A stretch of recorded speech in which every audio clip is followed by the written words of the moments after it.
What if I told you that after the 2026 Miami Grand Prix the FIA found something inside Kimi Antonelli's Mercedes that left Ferrari completely paralyzed? And that could explain why the SF26 lost ground just when it brought more updates to the track. Because while in Maranello they celebrated having introduced 11 new parts to try to change the course of the season, much more worrying information began to circulate within the paddock. Mercedes had found a way to make the car work in an aerodynamic window that Ferrari still does not even fully understand. The most impressive thing was not only Antonelli's speed. No. The real problem appeared when FIA technical inspectors began to review certain strange behaviors of the W17 after the race. Out of the ordinary thermal data, extreme stability in areas where everyone suffered degradation, and an aerodynamic efficiency that began to raise suspicions within several teams, especially at Ferrari. Because according to the information that came out from the paddock, in Maranello they were shocked to understand what Mercedes was really doing under the young Italian's car. And this is where the story becomes even more dangerous for the Scuderia. Because Ferrari arrived in Miami convinced that it had made a huge leap with the SF26. 11 new modifications, aggressive changes to the floor, improvements in energy management, and the famous rear concept that they internally considered the key to getting closer to the lead. But after analyzing the race data, the reality was devastating. The car practically did not improve, while Antonelli and Mercedes seemed to be racing in another category. Now the big question within Formula One is terrifying for Ferrari. Did Mercedes discover a gray area of the regulations that the rest still cannot copy? Because what the FIA found in Antonelli's car could completely change the technical interpretation of the 2026 championship, and leave Ferrari facing a much deeper crisis than we imagined. Miami had to be the turning point for Ferrari in the 2026 season. That was the narrative within the team before the weekend began. In Maranello they had worked for weeks on one of the most aggressive evolution packages of the entire new regulatory era, a desperate bet to try to stop the growth of Mercedes and prevent McLaren from ending up definitively escaping in the championship. The pressure was gigantic, and it was no wonder. Ferrari had invested enormous resources in the SF26 because internally they understood something very dangerous. If Miami failed, the fight for the title would probably begin to slip away before even reaching the European summer. That is why the paddock was surprised when the Scuderia declared to the FIA no less than 11 new components for the car. It was a completely disproportionate figure compared to the rest of the leading teams. While Mercedes arrived with just minimal adjustments and McLaren maintained a much more conservative evolutionary line, Ferrari practically presented a new version of the SF26. There were modifications to the floor, aerodynamic revisions around the side pods, changes to the flow towards the rear, adjustments to the energy recovery software, and new solutions aimed at improving the car's stability in fast corners. The message was clear: Ferrari was betting everything. And during the first hours of the weekend, the excitement began to grow within the Italian box. Lewis Hamilton reported better sensations in certain braking phases, Leclerc seemed more competitive in qualifying, and some sectors showed promising numbers. But there was a silent problem that no one yet fully understood. Every time Ferrari analyzed the long runs, the same disturbing conclusion emerged. Mercedes was still absurdly consistent, especially Kimi Antonelli's car. Because while all the media attention was focused on Hamilton, Leclerc, and the new pieces of the SF26, within the rival garages there was beginning to be talk about something strange in the behavior of the Mercedes. The young Italian's car seemed immune to problems that were destroying other teams. Tire degradation was extremely low. The aerodynamic balance practically did not change with high fuel. And most disconcerting was the car's stability in the slow corners, precisely the point where Ferrari hoped to have found its biggest improvement for Miami. At the time it still looked like just another great job from Mercedes, but after the race the real alarms began. Engineers from different teams began reviewing public telemetry data and found something that didn't add up. Antonelli could open the gas before the rest without suffering sudden losses of aerodynamic load. The car maintained an incredibly stable platform even over aggressive curbs. And when the FIA began post-Grand Prix technical inspections, several eyes within the paddock pointed directly to the underside of the W17. This is where the story changes completely. Because according to the information that began to circulate from Miami, the FIA detected extremely particular aerodynamic behavior in Antonelli's car. There was still no talk of illegality. There was no official talk of sanctions.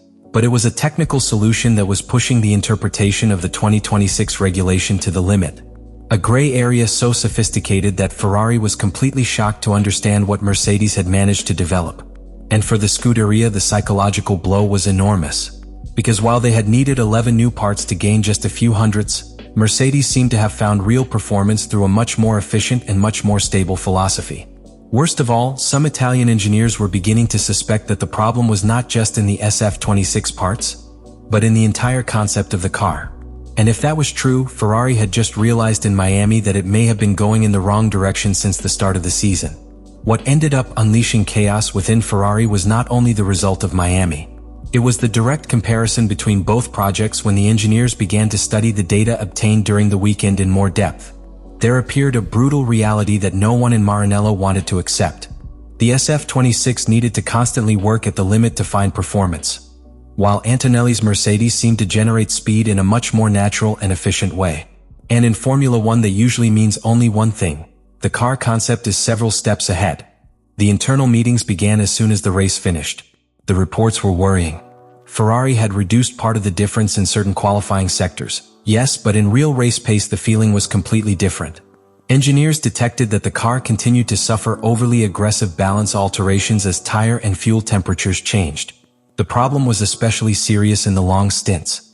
Every time Hamilton or Leclerc entered dirty air, the SF26 lost front stability very abruptly.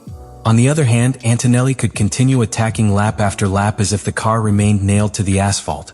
And that's when they started connecting all the pieces. Because the FIA had paid special attention to the lower area of the Mercedes after observing certain unusual parameters during the race. The behavior of the flat bottom, the way in which the car maintained constant height even in bumpy areas, and above all, the thermal efficiency of the aerodynamic flow around the rear tires. Several sources within the paddock claimed that Mercedes had managed to control the aerodynamic oscillations in a way that the rest did not yet fully understand. Ferrari did understand something immediately. This explained why Antonelli was managing the degradation so well. Because the big problem with the SF26 was not only the lack of charge, it was the inconsistency of that burden. The Italian car generated maximum performance in windows that were too small. When conditions changed slightly, the balance disappeared. That's why Ferrari had brought 11 new parts to Miami, trying to correct different areas at the same time. The problem is that Mercedes seemed to have solved the core of the car's aerodynamic behavior from a much cleaner philosophy. And here the real fear began in Maranello. And while the FIA continued to carefully analyze what was found in Antonelli's Mercedes, another even more uncomfortable suspicion began to grow within the paddock. Perhaps Miami had been the exact moment where Ferrari discovered that it was not fighting against a simple rival evolution, but against a silent technical revolution that had already begun. The problem for Ferrari is that Miami didn't finish Sunday night. In reality, everything had just begun. Because while publicly the FIA remained silent about the inspections carried out on Kimi Antonelli's Mercedes, behind the scenes the atmosphere inside the paddock was becoming extremely tense. Engineers walking from one motorhome to another, private meetings until the early hours of the morning, and entire teams reviewing telemetry trying to understand how Mercedes had achieved such a level of stability without showing obvious signs of irregularity. And the more they analyzed the data, the worse it looked for Ferrari. The Scuderia began to understand something truly alarming. The W17 was not just fast.